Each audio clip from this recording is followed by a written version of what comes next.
Senhoras e senhores, sejam muito bem-vindos a mais um podcast Pensamentos, Pitacos e Poesia. No dia de hoje eu recebo Lucas Fleury, ele que é sócio do BTG Capital, do escritório da BTG Capital, vinculado à BTG, é educador financeiro, professor de finanças, ele também é sócio de uma gestora e tem um vasto caminho nesse mundo de empreendedorismo, finanças e administração do dinheiro, inclusive organização do dinheiro. Ele é autor de um livro, um dos poucos livros sobre fundos imobiliários de um jeito que você nunca viu. Eu recebi esse livro dele hoje e para quem se interessa por fundos imobiliários é uma leitura obrigatória. Bom, o tema do nosso podcast hoje é como organizar as suas finanças. Então, você que está aí precisando dessa organização, quer para juntar mais, quer para parar de dever no fim do mês, preste atenção em cada detalhe. Lucas, bem-vindo, muito obrigado por estar aqui. Bom, eu que agradeço o convite, muito gentil, de vir aqui para a gente falar de um tema que é tão importante. Olhando para a internet de forma geral, nós vemos muitos cursos sobre investimentos, que são de fato muito importantes. Mas esse tema, organização financeira, ele vem primeiro, porque se nós não tivermos uma boa organização financeira, de fato isso vai acabar em algum momento afetando os nossos investimentos. Bom, Lucas, vamos lá. Se o tema é organização financeira, eu vou te perguntar sobre desorganização financeira. Por que as pessoas são desorganizadas financeiramente? O que leva as pessoas a essa desorganização? A maioria dos casos, Samer, ocorre por causa de um imprevisto. Quando a gente vai colocar isso em perspectiva e olhar para a vida da maior parte das pessoas, elas não se endividam porque elas são desorganizadas financeiramente porque querem.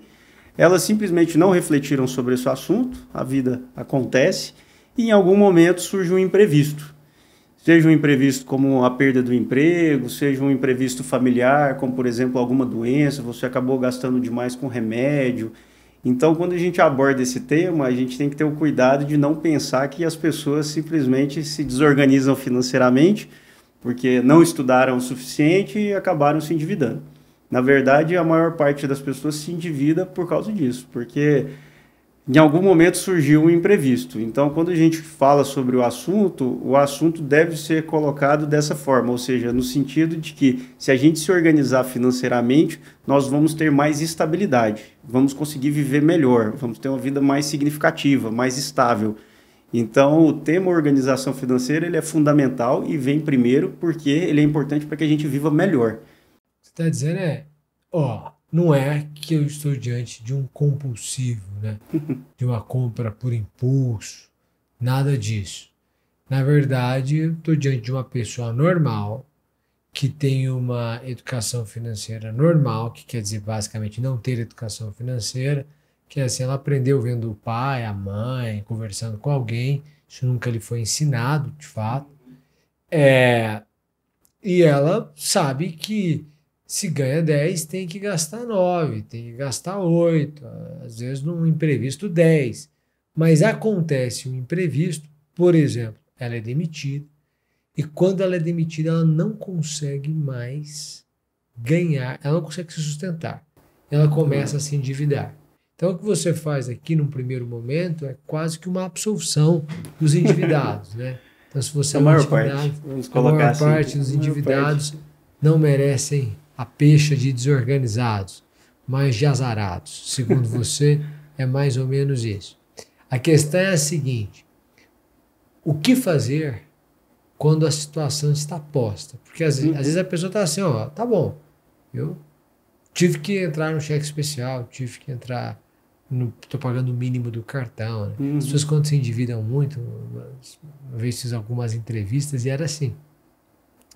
Então, mas quanto que você está devendo no cartão? Eu falo, eu não sei, porque eu parei de olhar. Então, a pessoa não sabe. Como é que a pessoa dá a volta quando ela se percebe desorganizada financeiramente? Boa. Então, assim, fazendo esse primeiro corte, porque tem os desorganizados financeiramente, porque são muito consumistas, como você disse bem, e tem os desorganizados financeiramente que simplesmente a vida foi acontecendo, eles nunca pararam para refletir sobre isso, em algum momento acontece um imprevisto, e essa é a grande maioria. A grande maioria se endivida, às vezes, para comida em casa, porque perdeu o emprego e precisou se endividar.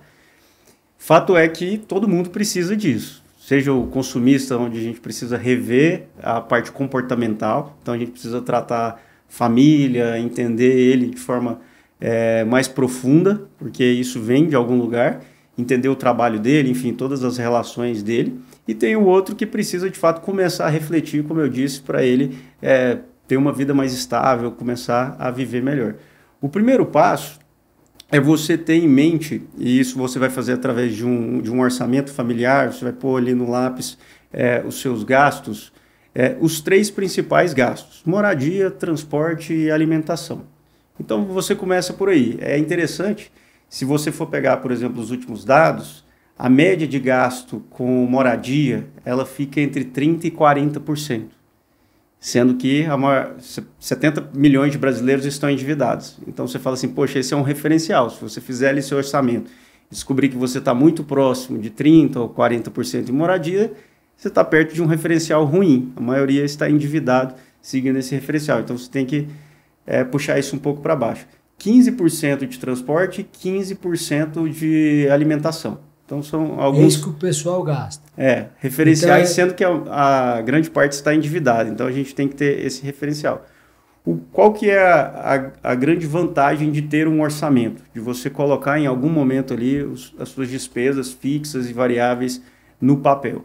Porque o orçamento, ele é feito para dizer para onde o dinheiro tem que ir, para você viver melhor, para que você não tenha que se perguntar para onde o dinheiro foi. Porque quando nós não nos organizamos financeiramente, não temos um orçamento, muitas vezes nós nos endividamos porque não sabemos para onde o dinheiro foi. E a gente gastou demais, como você falou muito bem, acabamos gastando demais, com algumas coisas na nossa vida que não são prioridades. Então, quando eu pego, por exemplo, a vida do Summer, eu tenho que olhar, e aí eu costumo brincar que o extrato bancário é um retrato da sua vida, porque eu tenho que olhar, identificar no seu orçamento quais são os seus principais gastos e perguntar para você se é isso que traz mais qualidade de vida para você. Porque algumas pessoas gastam com algumas coisas no orçamento que não fazem diferença na qualidade de vida delas, e elas não vivem melhor. Então, por exemplo, às vezes você quer fazer uma viagem em família no final do ano e isso é importante para você. Você fala, cara, eu me sinto muito feliz, Lucas, fazendo uma viagem com a minha família 1, 2 vezes por ano. Isso me traz uma felicidade muito grande, melhora a minha qualidade de vida. E às vezes você não consegue porque você está gastando ali no decorrer do ano, às vezes por impulso, etc., em algumas outras coisas. Então o orçamento, seja para quem é muito consumista, seja para quem gasta errado e acaba vivendo mal, seja para essa pessoa que sofre com imprevistos, ele é muito importante porque ele vai direcionar o nosso dinheiro. A gente já vai dizer para ele para onde ele tem que ir. Para depois, como eu disse, a gente não ter que se perguntar para onde ele foi. Bom, vamos lá. Eu quero só voltar numa informação que você deu. A maior parte da população destina mais ou menos 35%. De 30% a 40%, deixa 35%. 35%. 15% é moradia. 15% é comida, alimentação. Então, 65% já foram embora. Ela está endividada, então 30% do salário dela está comprometido para pagar a prestação da dívida. Sobra 5%. Se ela tossir, esse 5% foi embora. Né? Se ela ficar gripada, tiver que comprar um remédio, acabaram os 5%. Qual é o percentual ideal para uma moradia? Quanto é que eu posso gastar? Isso inclui condomínio? Não inclui? Inclui IPTU? Não inclui? Certo. O ideal é que os gastos com moradia totais, ou seja, inclui todas as despesas com moradia, incluindo a manutenção que você tem que fazer na sua casa, etc. Então, o ideal é que você consiga ter isso de forma previsível. Você sabe, uma vez por ano eu vou ter mais ou menos esse gasto aqui com reparo dentro da minha casa. Ele chega ali a 25%, mais ou menos. Se for pegar uma regra geral, eu não gosto dessas regras, porque eu acho que cada pessoa tem uma realidade única. Então, é complicado falar de uma regra. Mas a regra geral você ter 50% com essas despesas que são chamadas essenciais. Então, tudo aquilo que é essencial é tudo aquilo que você não pode cortar, você não pode viver sem, é diferente de despesa fixa. Então, por exemplo, a assinatura da Netflix é uma despesa fixa, ela vem lá todo mês para você no mesmo valor, vamos dizer assim. Mas você pode cortar ela se você entrar num modo econômico. Então ela não é uma despesa essencial. Alimentação num restaurante é uma despesa não essencial. Mas se você precisa alimentar, é uma despesa básica, ela é uma despesa essencial. Então, se você tiver 50% do seu orçamento em despesas essenciais, 30% nessas que são despesas variáveis e os outros 20%, em tese, você usaria para pagamento de dívida ou investir. É onde você poupa ali e guarda pensando no seu futuro. Essa é uma regra geral, não vai se aplicar a todo mundo. O que eu percebi pela minha experiência ao longo do tempo é que quando a gente tenta aplicar essa regra à vida das pessoas, normalmente nós causamos muita aflição. Porque às vezes ela vai olhar e vai falar assim, eu estou muito distante, isso é impossível, é inviável para a minha realidade. O Brasil é um país de muitas realidades, então eu prefiro não ir por essa regra. Eu prefiro que a pessoa consiga olhar para esses referenciais e chegar às suas próprias conclusões. Ou seja, ela vai colocar a vida dela ali em uma análise, entendendo a realidade dela, e ela vai entender também o que é saudável para ela. Porque às vezes ela não consegue, às vezes ela vai falar assim, não consigo gastar menos do que isso em moradia. Mas ela pelo menos tem uma consciência de como isso funciona. Só de ter essa consciência, às vezes a pessoa já consegue trilhar caminhos mais saudáveis. Não, acho que faz sentido. Até porque, pensando no que você está me dizendo, às vezes ela tem que ter em mente que qual é um gasto saudável com transporte? 10%? 15%? Sim. Tudo bem. Vamos supor então que 25% seja o teto com moradia e 15% com transporte, ou 10% com transporte. Ou seja, 35%. Às vezes ela não consegue 25% com moradia, mas ela anda a pé, porque ela trabalha do lado de casa. Uhum. Então o gasto dela com transporte é zero. Ela treina próximo de casa, ela vai ao trabalho e volta a pé, ela não usa carro. Para não mentir, ela vai usar um Uber uma vez por semana, vai gastar, sei lá, ida e volta, R$40, o gasto dela é R$160 por mês de transporte, então, para ela é um gasto, sei lá, se ela ganha R$5.000, então ela está gastando 160, ela está gastando 3% em transporte. Bom, uma coisa o finanças, para mim, é como oxigênio. Você percebe quando está faltando. E você percebe, e talvez você não saiba dizer para onde o dinheiro está indo, mas você sabe que ele está indo. Uhum. Porque a sua conta está acusando. Está todo mundo acusando isso. Beleza. Como é que eu faço para resolver essa situação quando eu me percebi nesse problema? Tá bom, agora como é que eu faço? Porque assim, tem um modo redução de despesa. Como é que a pessoa ativa isso? Como é que ela vê que ela pode cortar tudo? Certo. Um dos principais conselhos para fazer isso de forma inteligente, até porque quando a gente começa a economizar, e normalmente é isso que acontece, a gente entra no modo econômico surtando, né? A gente fica com medo, está começando a se endividar, percebe que não vai dar conta, igual você falou, e a gente tem todos os sinais ali de que a situação está desandando. Normalmente a gente começa, isso é muito fácil de verificar em casas, já deve ter acontecido na sua, quando quer entrar no modo econômico, começa, apaga tudo e corta o Netflix, o Prime, todos os canais por assinatura e se começa a economizar em tudo e às vezes até mesmo nos momentos de lazer.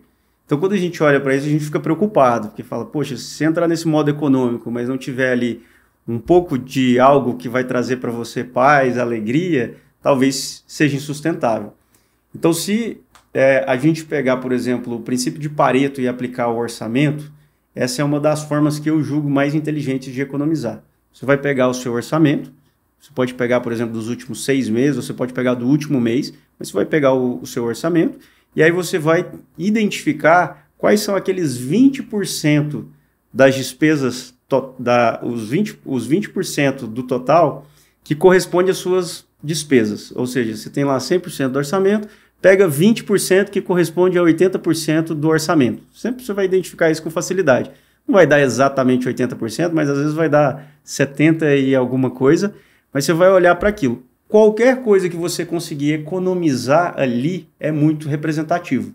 Porque se você tentar cortar aqueles pequenos itens que às vezes são muito pequenos, igual o Netflix que nós mencionamos, mas que traz para você ali um conforto, final de semana, você vai assistir uma série, um filme, não faz sentido porque é muito pouco representativo aquela assinatura. Agora, se você faz uma economia nessas 20 despesas que correspondem a 80% do total, ou seja, se você tem um aluguel que é pesado e você consegue diminuir um pouquinho, renegociar um pouco desse aluguel, já é muito representativo no seu orçamento.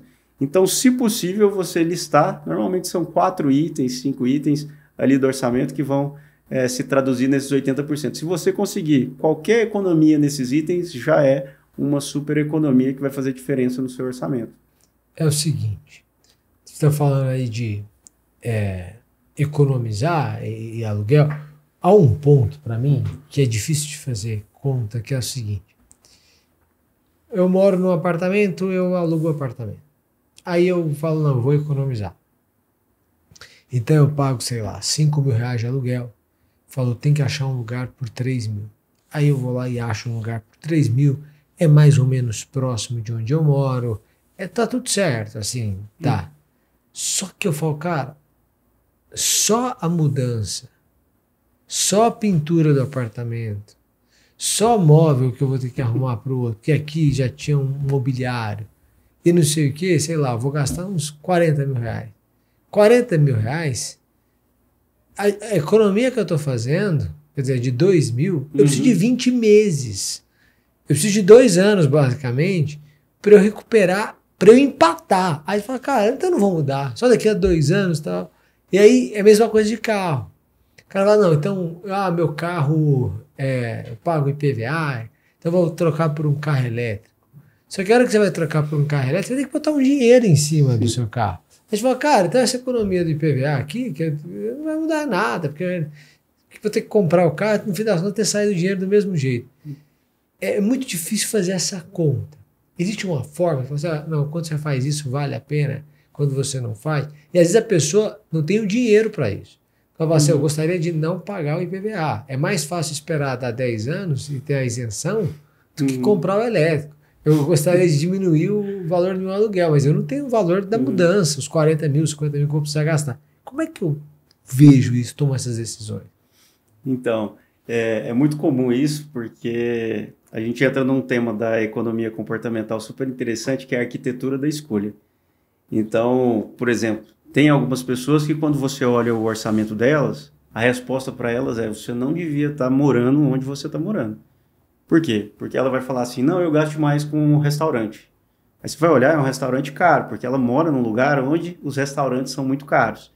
Aí você fala para ela, você não devia ter o carro que você tem. Então, e aí ela reclama, porque ela fala assim, nossa, mas eu gasto muito com combustível. Aí você fala, não, esse carro mais caro, ele gasta mais. Então, quando a gente fala da arquitetura da escolha, a gente tem que olhar antes de tomar a decisão em todos os custos correlatos, ou seja, todos aqueles custos acessórios que vêm através daquela primeira decisão que nós tomamos.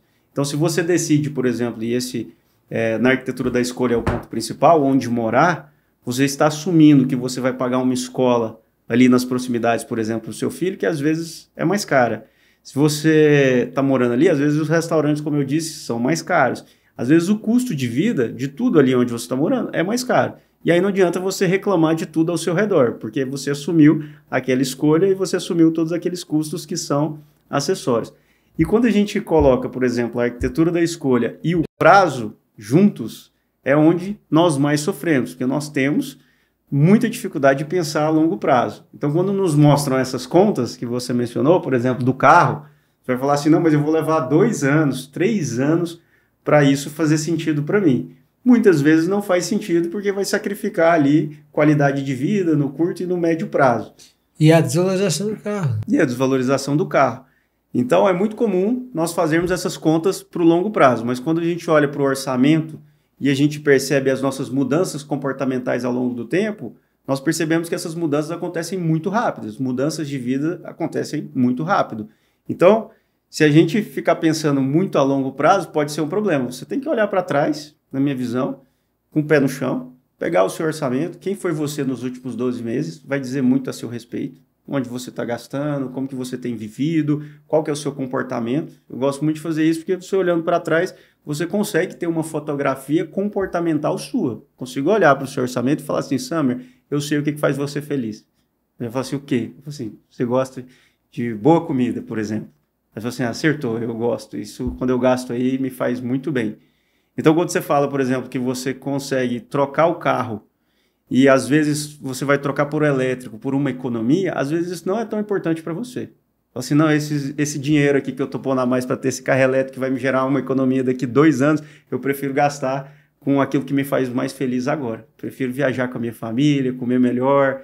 Então a gente tem que colocar isso em perspectiva também, porque dinheiro é tempo de vida, que a gente fala. Então, quando a gente fala, por exemplo, de dívida, você está sacrificando tempo de vida, você está sacrificando o seu futuro. Se a gente não coloca isso para nós de uma forma muito clara, ou seja, quem nós somos, que é aquela verdade inconveniente, que eu brinquei com você uma vez, falando assim, você olha para trás, vê o seu orçamento e às vezes ele vai te contar verdades que você não quer ouvir. Eu falei assim, eu não sou essa pessoa aí do orçamento. Eu falo assim, sim, tá aqui, ó, sua fotografia financeira, vamos dizer assim. A pessoa vai falar assim, não, eu corro dessa pessoa, não quero ser essa pessoa. E isso é muito importante. A gente precisa ter esse confronto. Isso realmente é revelador. Porque se você pegar o meu cartão, todo mês tem um monte de dinheiro que é picolé. Picolé? Picolé. Eu tomo picolé diariamente. 1 a 2, pelo menos. Então, assim... São saudáveis, pelo menos? São sem açúcar. Por isso que eu tomo. São sem açúcar. São 2. Uhum. Então, se você for pensar, sei lá, picolé custa caro. Uhum. Ele custa R$ 7,50 pelo menos. R$8. Uhum. Então, eu gasto R$16 por dia em picolé. E aí, quando você computa isso no mês, então R$480 de picolé. Aí você olha pro meu cartão e fala, cara, você gastou R$480 que absurdo. em picolé esse mês. Você tem noção do que isso significa? Você é viciado em picolé. Uhum. Fala, rapaz, é verdade, né? Então ele é revelador. E a gente quer negar isso. Você fala, não, é só... Não tinha parado, né, para fazer essa conta, mas é isso mesmo, né? Acaba sendo uma pequena fortuna, né? Sim. Se eu parasse de tomar picolé, por exemplo, eu juntaria no ano aí 4.800 mais 960, 5.700, quase 5.800 reais, que é uma viagem. Quer dizer, eu troco uma viagem pelo picolé. E aí a pergunta é essa. O que é mais importante? Mas te faz muito feliz se eu cortar o seu picolé? Você vai achar ruim? Vou achar ruim. Então essa é uma pergunta muito importante, porque se isso se traduz em qualidade de vida para você, então é um gasto que vale a pena. O que eu defendo em organização financeira é que a gente deve se organizar para viver melhor. Viver melhor significa dizer de forma mais clara para o nosso dinheiro para onde ele tem que ir. E para isso a gente precisa enfrentar esse confronto, que é um confronto inconveniente, porque é um confronto com comportamentos, porque tem gente que gasta demais porque tem algum incômodo na família, gasta demais porque às vezes está acontecendo alguma coisa no trabalho. Então tem vários gatilhos, que são vieses comportamentais, que às vezes nos fazem gastar mais do que nós devíamos. Exemplo. Por exemplo, a forma como a sua família sempre tratou o dinheiro se reflete muito na forma como você provavelmente vai tratar o dinheiro. Não significa que é a forma certa, mas significa que isso se reflete na sua personalidade. Então, se sua família, por exemplo, sempre teve muito medo de perder, muito provavelmente, ainda que você tenha mais, consiga viver melhor, você não queira, porque você também tem e trouxe consigo esse grande medo de perder. Se, por exemplo, a sua família ela economizava em algumas coisas que não tem mais a necessidade de você economizar, porque às vezes você até quer gastar mais nessas coisas porque elas te fazem viver melhor. Por exemplo, seu picolé, às vezes sua família não ia gastar com isso, ia achar um supérfluo. Fala assim, isso é um absurdo gastar com esse tanto de picolé. Mas aí, às vezes você vai abrir mão disso. Fala assim, não, eu não gasto com isso, ainda que eu queira, ainda que se traduza em maior qualidade de vida, eu não quero. Ou mesmo viagens, que é um bom exemplo. Eu já conheci um casal, por exemplo, que ela...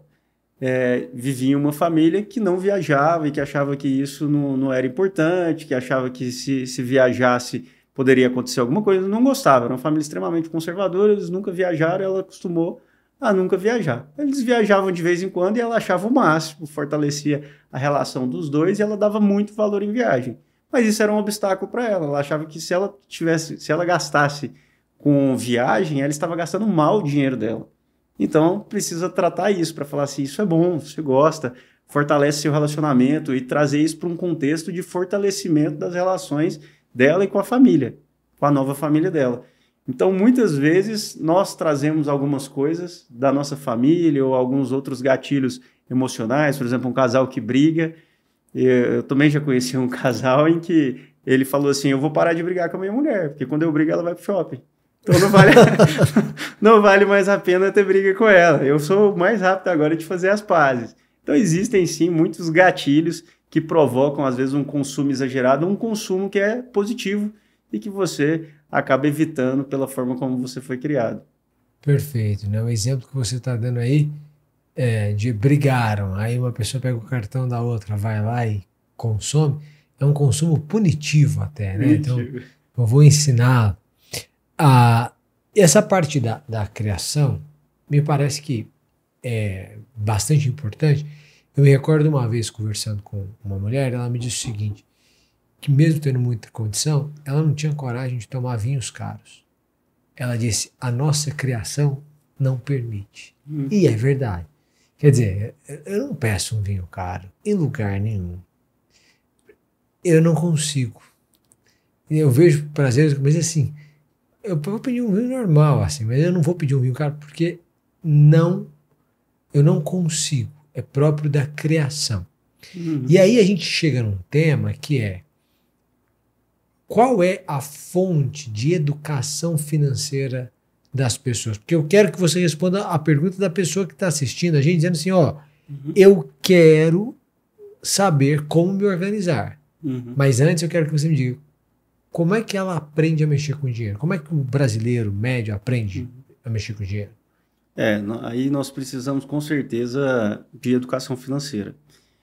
Nós temos, para adquirir educação financeira, que passar por algumas dessas etapas. O que eu, pessoalmente, sempre senti muita falta no nosso país foi de algum curso que abordasse não só a questão financeira, porque se você olhar hoje, nós temos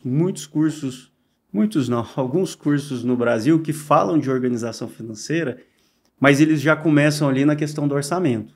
E aí depois do orçamento eles vão ensinar a pessoa como que elas vão construir uma reserva de emergência, como que elas vão separar, por exemplo, as despesas essenciais das não essenciais, despesas fixas das variáveis, como que elas vão organizar tudo isso para conseguir começar a poupar e também a investir. Mas eu sinto que o que falta é dar um passo atrás para entender um pouquinho o contexto familiar e profissional da pessoa.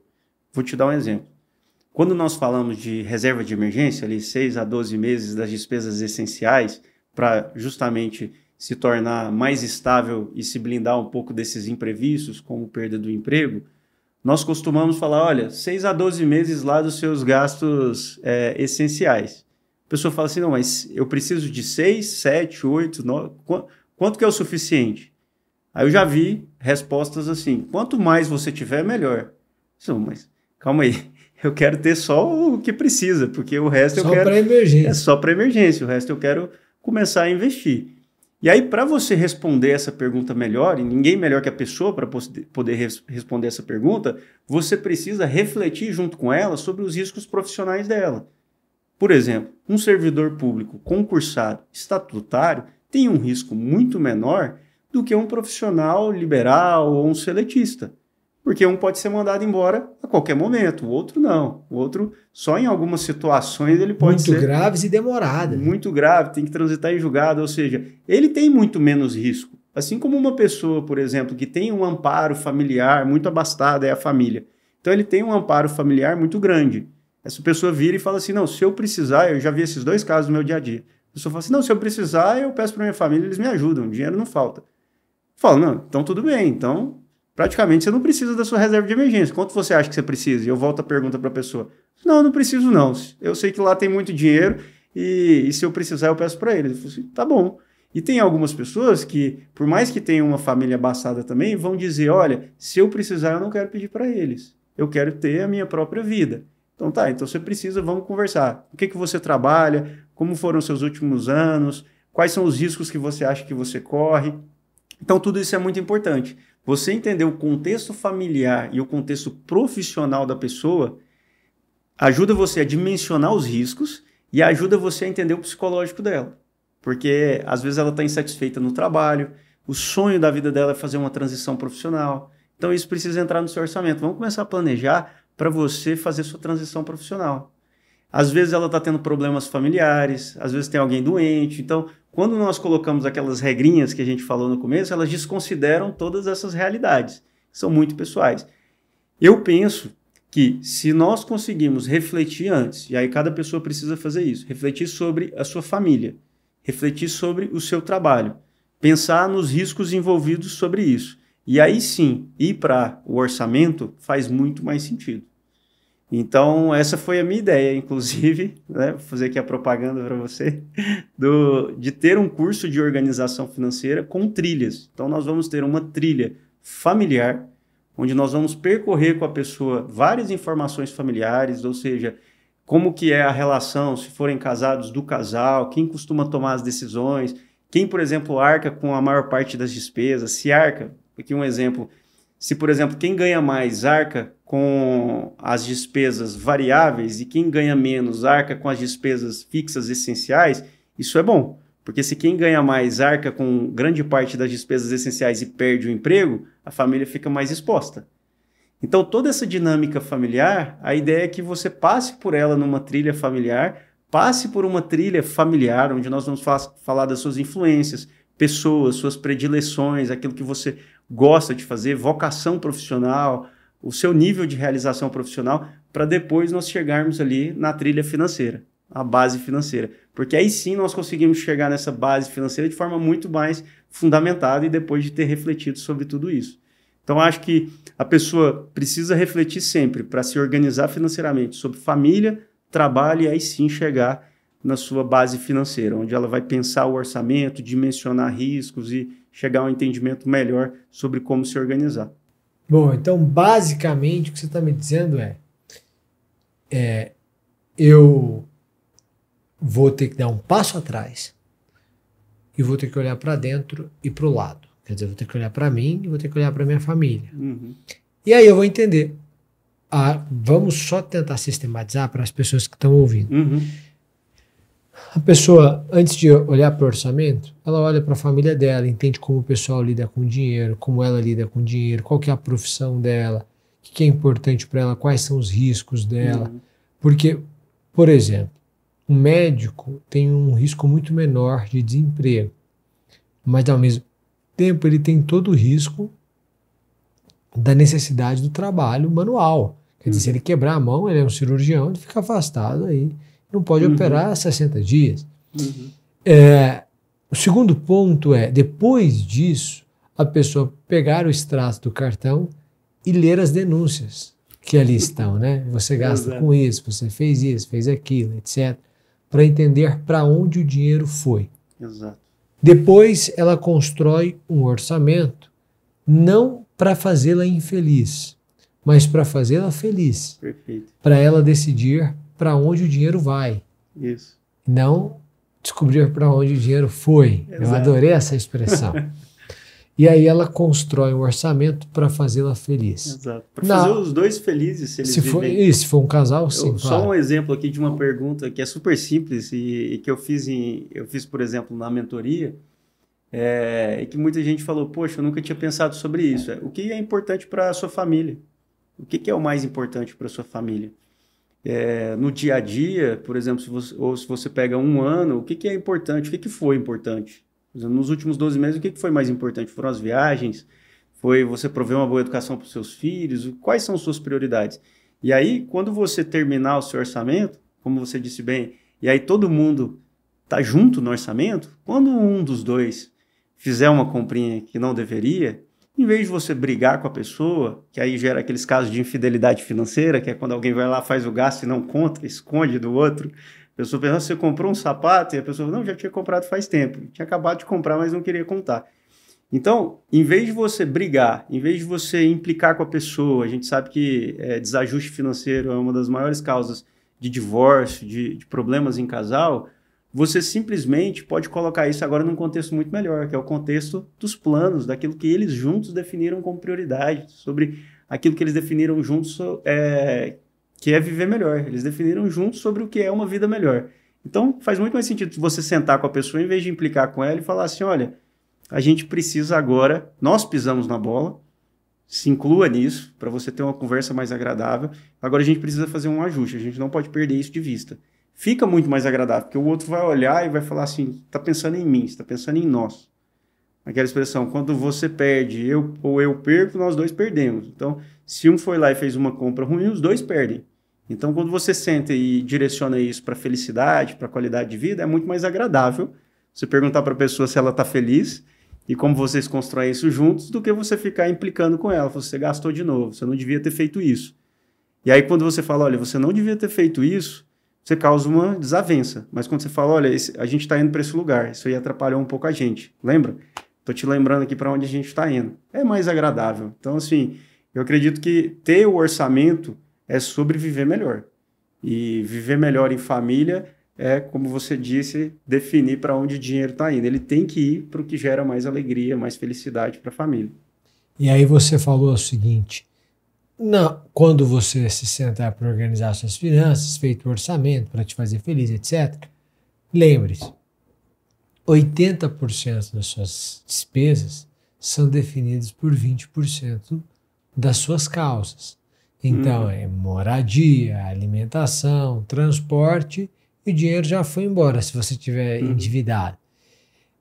E, portanto, se você conseguir reduzir isso, a pessoa ganha, sei lá, 5 mil reais, ela paga 2.500 de aluguel, quer dizer, 50% é aluguel e condomínio, ela gasta 2.500, 50% já foi embora. Aluguel, mesmo se colocar o IPTU aí, 50% já foi embora. Essa pessoa necessariamente está apertada, não tem jeito. Aí só fazendo um parênteses, essa é uma decisão que ela tomou em algum momento. Sim. Então, aqui já entra o que nós falamos da arquitetura da escolha, ou seja, antes de tomar essa decisão, é importante que você tenha o seu orçamento para falar assim, se eu comprar, isso vai corresponder a 50% do meu orçamento. Será que é sensato? Será que é prudente que eu assuma essa despesa? E a pessoa cria uma desculpa, né? Tipo, só tinha aqui, único lugar, não, estava mobiliado. Não, é porque... Você falou, vai representar uma economia daqui 2 anos. Mas é porque é isso, não tem como. Aqui o aluguel é caro na cidade, todo lugar é caro. Não, todo lugar é nesse bairro. O problema é que você está no bairro errado. E aí conta essa história para todo mundo. Não sei se você já viu aquele vídeo que a mulher fala assim, meu maior medo, pergunta, qual que é o seu maior medo? Ela fala, meu maior medo é eu morrer e meu marido vender as minhas coisas pelo que eu falei para ele que vale. Então ele sempre falou assim, não vai contando um para o outro e vai criando todas essas desculpas, né? Falando, não, isso é um bom investimento. E aí lá na frente são coisas onde nós temos pouco espaço para mudar. Você já comprou a casa, você tem pouco espaço. Você assumiu aquela despesa fixa, você fica mais engessado no seu orçamento. Total. Então, se as despesas fixas forem maiores no seu orçamento do que as despesas variáveis, você fica mais engessado como ser humano. Porque você não pode... tem um imprevisto. Não, eu corto aqui as variáveis e a gente se adapta. Não, então, você ter isso de forma conservadora significa viver melhor, porque você tem uma capacidade de adaptação maior. E isso é importante, ou seja, você tem que tomar essas decisões sabendo. São 2 perguntas que eu costumo fazer. Primeiro, você já disse não para algo que você gostaria de comprar, porque você não sabia se você tinha condições de pagar? Isso é comum. Às vezes você fala, Summer, você consegue comprar um carro, um carro, uma casa? E às vezes você fala assim, não sei. Eu não sei quanto que eu gasto com moradia, com alimentação, com transporte, eu não sei se eu consigo pagar. Ou se você já disse sim para algo e você acabou se endividando. Então você também não sabia, você não tinha uma ideia se você conseguiria pagar, quanto que aquilo ia representar do seu orçamento, e aí você acabou se endividando. Então, em algum momento, nós vamos precisar parar para fazer essas contas, para saber se a gente consegue ou se a gente está muito engessado. Às vezes a causa da falência é o imprevisto, às vezes é o otimismo. Né? Exatamente. Eu acho que vou ganhar, vou fazer, vai acontecer. Lucas, nós vamos chegando aqui, caminhando para o fim. Eu gostaria que você primeiro deixasse uma mensagem para as pessoas que estão querendo se organizar financeiramente e depois dissesse as suas redes para as pessoas te seguirem. Legal. Bom, a mensagem que eu queria deixar é que esse assunto, primeiro, ele causa muita aflição, muita angústia, ele pode ser um motivo de muita desavença familiar e ele precisa ser tratado com muita calma. Então, minha recomendação para você é que você faça isso junto com alguém. Se você vive em família, faça isso em família. Inclua seus filhos, inclua sua esposa ou seu marido e faça isso em conjunto, faça isso de forma aberta, faça isso em um ambiente onde vocês tenham segurança, conforto e paz para falar sobre esses assuntos. Não coloque orçamento, não coloque sua realidade financeira em uma caixinha que não pode ser aberta jamais porque causa brigas. Muito pelo contrário, abra isso e construa isso em conjunto. Faça com mais pessoas, não faça isso sozinho. Bom, minhas redes sociais no Instagram, @LucasFFleury, que é a principal. Lá vocês me encontram. Bom, muitíssimo obrigado, Lucas. Eu adorei o bate-papo, adorei as expressões, eu vou carregá-las daqui para frente. Muito legal mesmo, muito obrigado. E muito obrigado a você que assistiu a este podcast ou nos ouviu no Spotify, no nosso canal no YouTube, Pensamentos, Pitacos e Poesias, enfim. Para quem não me segue ainda, meu Instagram é @SummerAge e o meu canal pessoal no YouTube é SummerAge. Muito obrigado e até o próximo episódio. Tchau, tchau.